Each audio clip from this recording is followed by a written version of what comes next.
From the Detroit Free Press, it's Friday, May 14th. Here are today's top stories, presented by Bush's Fresh Food Market. Calling all foodies, Bush's is hiring. Are you passionate about food, looking for growth, development, and excellent wages? Come grow with Bush's and apply online at bush's.com/join-our-team. That's Bush's, BUSCHS.com/join-our-team. For the Detroit Free Press Autos team, I'm Jamie LaRue. The UAW is prepared to battle General Motors at 2 new battery cell factories. The union wants GM to greenlight a simplified process to organize workers at an Ultium Cells plant being built in Lordstown, Ohio, and another in Spring Hill, Tennessee. Ultium Cells is the name of GM's joint venture with battery maker LG Chem. At issue is a process that would allow workers to check a box on cards to allow the UAW to organize versus a drawn-out traditional vote process. The UAW prefers this card check because it mitigates union-busting campaigns. GM says its workers will vote on a union and management won't interfere with organization efforts. But no formal neutrality agreement has been drawn up, nor has GM okayed a card check. Neither factory will be operational this year, and widespread hiring has not yet started. The outcome of the union's efforts will have far-reaching consequences. If more automakers form joint ventures to make battery cells, the union will have to organize and negotiate a new contract at each, because a joint venture falls outside the current contract the union has with the Detroit Three. For the Detroit Free Press, I'm Nora Hall. The search is on to replace Detroit Police Chief James Craig. The Detroit Board of Police Commissioners unanimously voted Thursday to begin the process of finding a replacement for Craig, who announced his retirement earlier this week. The board is responsible for selecting candidates for the chief's job under the city charter. A search firm will be hired to assist in the process. Anyone who is in policing and is interested in the position can prepare to submit their resume to the search committee once it is established, said board chairman Willie Bell. Craig's retirement takes effect June 1st.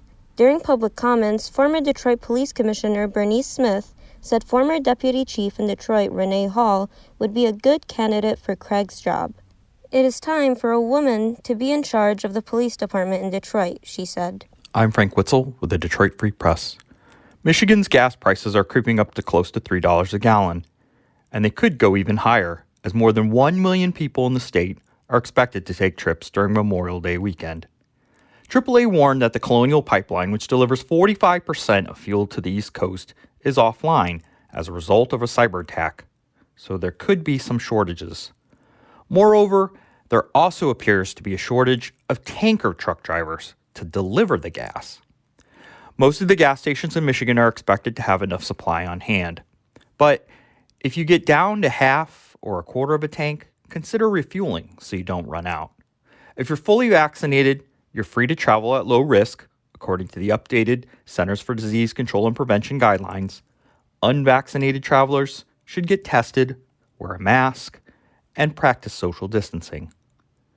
Gas prices are up more than $1 than they were this time last year. The state average, $2.95 a gallon, is only about 12 cents more than they were in 2019. I'm Sue Selasky, Detroit Free Press food writer. Grocery prices, the cost of eating out, and overall consumer prices continue to zap more cash from consumer wallets.